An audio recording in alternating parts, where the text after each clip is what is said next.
Bon, alors, vidéo d'aujourd'hui, donc c'est pas un JT. Aujourd'hui, c'est une vidéo, voilà, c'est parce que j'avais envie de faire une petite pub pour quelque chose. Et du coup, j'ai décidé de faire une vidéo où je vais raconter des anecdotes et puis je vais parler aussi des messages qu'on m'envoie de temps en temps. Donc, la petite pub, donc c'est gratuit, hein, je ne suis pas payé, hein, ne vous inquiétez pas. C'est le Draco Comedy Club, donc ça se passe près de Rouen, c'est à Forges-les-Eaux. Évidemment, celui qui habite à Marseille, c'est mort, hein, ça ne sert à rien de venir. Donc, pour ceux qui habitent près de Rouen, si vous voulez y aller, c'est tout ça, ou même partager la vidéo, comme ça vous permet de faire découvrir aux gens. Donc, c'est un concours, voilà, c'est un concours de chant, de magie et d'humoriste, hein, il y a de l'humour. Voilà, c'est un petit concours, c'est des bons participants, hein, c'est pas de la gnognotte, comme on dit. Et voilà, donc c'est animé par Draco, donc qui est un humoriste magicien, hein, donc très bon. Et là, vous allez voir, vous allez vous marrer. Ça dure 2 heures à peu près, et c'est gratuit. Voilà. Donc pour pas faire mieux, c'est au Shazam, c'est la boîte de nuit qui est au-dessus du casino. C'est un endroit, vous allez voir, c'est magnifique. Et puis vous allez passer une super soirée. Voilà, c'est tout ce que je veux dire. Donc, voilà. Voilà. J'avais envie de parler de ça, on va leur faire une petite pub. Donc c'est le vendredi 11 mars. Hein, voilà, allez, c'est parti. Donc voilà, la pub est terminée, mais en fait, du coup, je vais vous raconter une anecdote, parce que moi je l'ai fait, le Draco Comedy Club, je l'ai fait, il y a à peu près 3 ans, je crois à peu près 3-4 ans, je me souviens plus il y a combien de temps. C'est vrai que Pipo TV, ça faisait à peu près 1 an que ça marchait, ça marchait déjà super bien.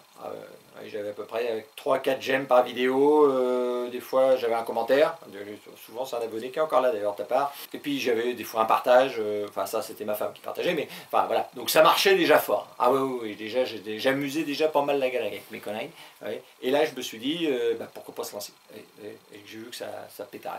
Ah oui, c'était fort, et je tombe sur ce concours. Donc je me suis inscrit, alors il fallait s'inscrire, envoyer un petit sketch, j'envoie mon petit sketch, et puis là, coup de fil, et monsieur Pipo, vous êtes pris. Ah bon? Avec le truc que j'ai écrit. D'accord, bon, puisque je suis pris, je vais venir. Je viendrai, ça sera... Parce que bon, vous envoyez ça comme ça, j'étais persuadé de pas être pris. Moi, je suis jamais monté sur scène, j'avais jamais écrit de sketch, donc je me suis dit non, ça va... Et non, j'étais pris. Donc, voilà, là, le jour du spectacle.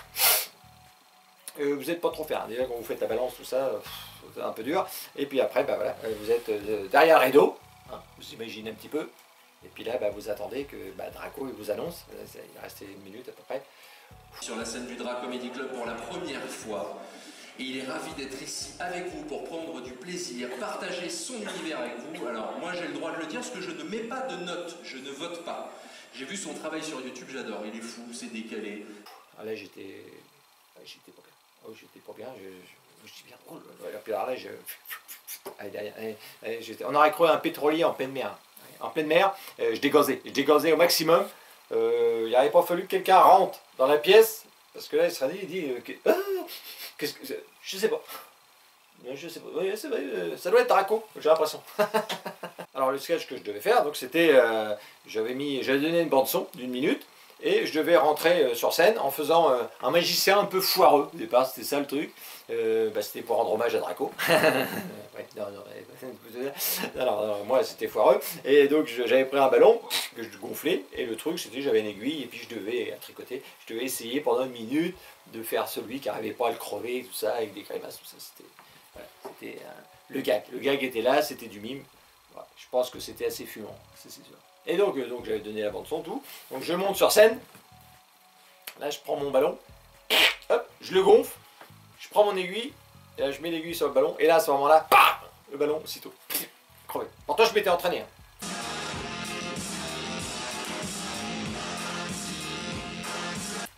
Je m'étais entraîné pendant des fois et des fois, ça avait bien marché. Et là, le ballon, instantanément. Du coup, je regarde les... je balance l'aiguille. Je sais pas trop quoi faire, je balance le reste du ballon, et puis là, je me suis mis à danser. Je sais pas quoi, il y avait encore 1 minute à faire. Et donc là, je dansais, là.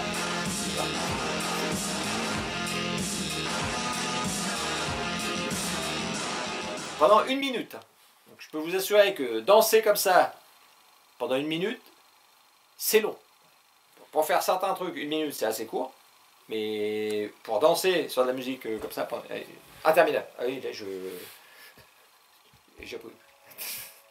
Et puis au bout d'un moment, bah, ça s'est arrêté, et puis bah, là, j'ai pu démarrer mon sketch. Mais j'avoue quand même que les gens ont dû quand même se poser des questions, parce qu'ils ont dû se dire, mais qu'est-ce qu'il fait? Ah oui, il y a de l'eau. Ah, il danse. Puis tout à l'heure, il a crevé un ballon, je sais pas pourquoi. Parce que j'aurais peut-être même foutu la trouille, parce que bon, déjà avec ma tête un petit peu particulière, ouais.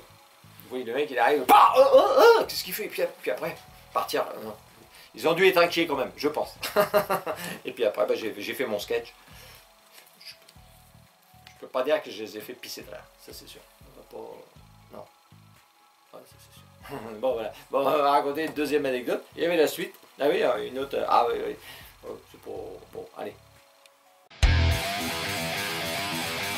Alors, deuxième anecdote, bah, c'est toujours bah, ce sujet-là.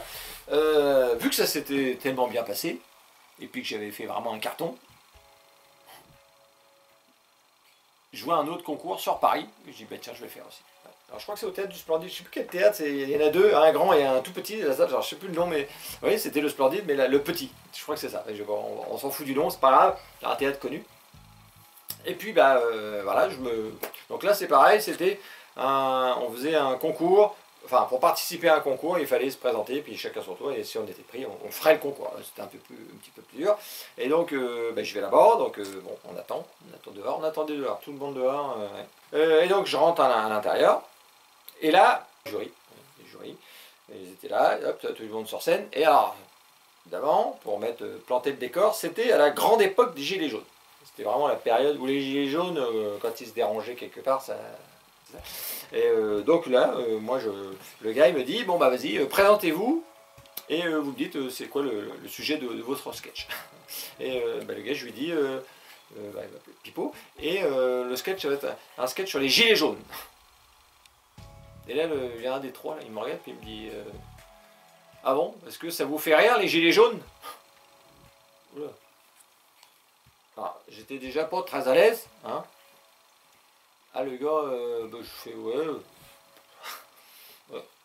Et il me dit, ah, parce que les commerçants, je sais pas si ça les fait rire les gilets jaunes.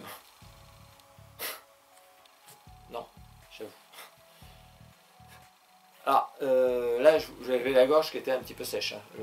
Remarquez, j'aurais dû me déranger et puis dire tiens, gars, prends celle-là. Et puis non, mais j'étais là, j'ai dit bon, bah, je peux vous assurer qu'à ce moment-là, s'il y avait une porte de secours, et je la prenais. Et je partais en courant, mes petites affaires. Qu'est-ce qu'il a disparu? Oui, il a disparu. Ah oui, oui. Si j'avais pu, oui. J'avais pu le faire. Et je regardais, il n'y avait rien. Et j'étais coincé, pris au piège. Alors, c'est vrai que pour arriver à les faire rire, les trois loustiques, avec mon sketch sur les gilets jaunes, j'ai pas été pris. J'ai pas été pris. Non, du coup, je leur ai dit au revoir monsieur, et puis je suis parti. Et ils m'ont envoyé un courrier après. Bon, c'était super, mais on vous a pas. Bon voilà, c'était deux gros malaises, ouais, c'était assez malaisant. Et puis maintenant ça me fait marrer évidemment. Allez, bon voilà, les petites anecdotes sont finies. Et puis on va... Même si je la refais encore après. Hein. Ah oui, oui, j'étais assez foufou moi. On va parler des petits messages que je reçois de temps en temps pour finir la vidéo. Voilà, allez. Des petits messages. Alors, là, le premier message que je vais vous montrer, c'est la dernière vidéo. Ouais. Alors c'est vrai que j'ai fait une faute deux fautes d'orthographe sur 3 mots, quoi. Et donc le mec il m'a écrit, donc vous voyez là, j'avais écrit bilan des médecins psychopathes. Ah, ça pique les yeux. Et le mec, il m'a écrit, vous avez vu, peut faire mieux en français. Peut-être plus écrit, peut faire mieux en français. Ouais. Le mec il est venu sur la page. Alors, bon, c'est vrai qu'en ce moment, comme j'ai un petit peu plus de vues, il y a beaucoup de gens qui viennent et ils me connaissent pas, ils se disent qu'est-ce que c'est que ça. Et donc lui il est venu, il s'est dit, lui en plus il sait pas écrire. Aucun autre commentaire sur la vidéo. Bon, il m'a un peu brassé, mais bon il avait pas tort. Alors moi je me suis dit, oh putain. C'était chaud. Alors après, c'est encore dans cette vidéo là, c'est assez fou là, j'ai eu comme il y a beaucoup de monde qui vient. Là c'est au clair de la lune. Ouais, au clair de la lune. Donc il a écrit des brèves de comptoir, ce qu'on entend hélas partout, bof, aucun grand intérêt, désolé. Et, en gros ça veut dire ça n'y a pas plus. Non, ça n'y a pas plus. J'ai pas fait marrer les news. Et du coup, ce qui est assez marrant, c'est qu'il est revenu 5 minutes plus tard. Il y avait les heures, parce que je vois les heures d'affichage des messages. Et le mec, ça ne devait pas y suffire. Il s'est dit, lui, je ne l'ai pas assez démonté. Donc il revient, et là il écrit, faudrait qu'il arrête aussi de réajuster sans arrêt ses lunettes. C'est pour essayer de se donner une contenance avec des propos inconsistants. Ah bah lui il s'est pas dérangé pour rien. Ah, là, il a dit la deuxième fois, là il faut que je le brasse complet. Alors c'est vrai, hein, ma femme me dit souvent arrête avec tes lunettes un peu bien. Alors je vais vous donner un petit truc. On est là entre nous. Pipo TV d'ailleurs, pourquoi j'ai fait Pipo TV? En fait il y a 5 ans, j'ai fait ça vraiment comme ça par hasard. Je regardais BFM, c'est véridique. Hein. Et je voyais la merde qu'ils disaient, mais j'ai dit tiens mais je vais créer aussi une chaîne de télé moi. Mais je vais être franc, au lieu de l'appeler BFM TV, j'aurais pu aussi, j'aurais pu changer les lettres, mais voilà, j'ai dit je vais l'appeler Pipo TV, pour être franc moi c'est clair, sauf que moi je dis la vérité. Mais voilà, donc c'est pour ça, et donc je me suis dit je vais faire un journaliste, donc j'ai mis un costume.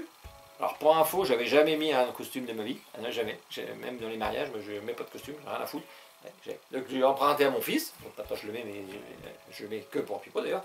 Et les lunettes, c'est pareil, c'est des lunettes, on va dire factices, moi je mets pas de lunettes, enfin juste pour lire maintenant, j'ai un peu vieilli, je commence à en mettre, mais dans la vie de tous les jours, j'ai pas besoin de lunettes, donc c'était vraiment... Alors évidemment, du coup, maintenant j'ai un tic, je les prends. Et ça il l'a remarqué. Et il dit que c'est pour me donner de la prestance, peut-être aussi, je sais pas. Bon voilà, donc voilà ce petit monsieur qui m'a bien fait rire. Alors après, qu'est-ce qu'il y a eu? Alors là, c'est un petit peu plus vieux, c'est un mec, il avait écrit un jour « La chaîne porte bien son nom », ouais, Pipo TV, sinon je propose Complot TV. Lui, tout ce que je dis, il croit pas, et pour lui c'est faux. Alors, c'est vrai que j'ai pas répondu parce que je m'en fous. En fait, c'est un peu le contraire, justement, parce que toutes les infos que je récupère, des fois je vais sur des sites où là c'est un petit peu plus, on se dit tiens, est-ce que ça peut être vrai, pas vrai, on sait pas trop, toi, donc je ne veux pas en parler, c'est pour ça que je récupère pas. Mais ce que je fais des fois où je cherche la news, j'essaie de la retrouver sur BFM TV, tout ça, parce que ça c'est vraiment l'argument qui tue, c'est quelqu'un dit oh non c'est faux ce que c'est, alors regarde, je l'ai vu sur BFM TV, j'ai mis le lien, BFM TV. Ah bah là c'est le gars est piégé, ah ouais, BFM TV, ah bah c'est bon, ça me sert de tampon pour dire ça c'est bon. Voilà, c'est ça ma petite astuce, voilà, c'est pour ça que ce soit. Et puis un dernier, un jour, un mec il devait être de passage, et là le mec il m'écrit qui c'est ce con à lunettes? C'est moi, ouais, le con à lunettes c'est moi, c'est pas vous, c'est moi, c'est moi. Ouais, c'est moi. Bon, je lui ai pas répondu non plus. Alors quand c'est comme ça, je banne tout simplement, hein, je me fais pas chier, je m'emmerde pas. Bon ben voilà. Donc, ah oui, non, j'en avais une autre aussi. Ah ouais, non, j'avais Emmanuel aussi. Alors là, c'est Emmanuel. Alors elle a regardé une ancienne vidéo. Et là, Emmanuel, donc là, je l'ai déçu. Elle avait vu sûrement qu'une vidéo, puis je l'ai déçu. Et elle m'écrit « Dommage que vous égratigniez Cyril Hanouna. » J'avais fait une vidéo sur Cyril Hanouna. Que j'aime beaucoup, voire dont je suis fan. Je ne savais pas qu'on pouvait être fan de Cyril Hanouna, mais apparemment, il y est. Du coup, salut l'artiste. Bonne suite et bravo pour le reste. Le reste, ça l'a fait marrer quand même. Oui. C'est assez particulier. Mais j'ai touché Cyril Hanouna et ça pour elle, c'était... C'est vrai que je peux comprendre, il y en a certains, par exemple, si je fais une blague sur les musulmans ou la religion, ou les handicapés, voilà, je pense que les gens ils peuvent avoir une limite, et puis si toi tu es hors de leur limite. Mais là, elle, sa limite, c'est Cyril Hanouna. Bon, je veux bien. Cyril Hanouna, il est super, mais quand même... je trouve que sa limite, elle est quand même assez basse. Hein. Surtout qu'elle s'était marrée pour le reste. Mais là, ciao l'artiste. Alors l'artiste, c'est moi pour le coup. Ouais. Le con à lunettes, c'est moi, mais l'artiste aussi, là. Bon, ben voilà. Allez, j'avais un... Oh, mais c'est la dernière fois, il faut que je rachète un cahier. Vous me coûtez cher, hein, et ça me coûte cher, plus pour moi. Bon, ben voilà. Là, on se retrouve la prochaine fois. Alors, la semaine prochaine, normalement, sauf s'il y a une modification, mais justement, ce sera... J'ai décrypté une émission de Cyril Hanouna, elle touche pas mon poste. C'est assez fandard quand même, vous allez voir le degré de... Qu'est-ce que je peux dire, le degré de quoi? Le degré de ce que vous verrez, voilà. Vous verrez ce que c'est. Ah, d'accord. Donc la petite dame, c'est dommage, mais remarque, non, faut pas qu'elle vienne. Parce que... bon voilà, allez, on se retrouve dimanche prochain. Je danse, je fais mon pipi, mais pour ça mieux vaut être assis. Et quand je m'ennuie, tu sais ce que je fais?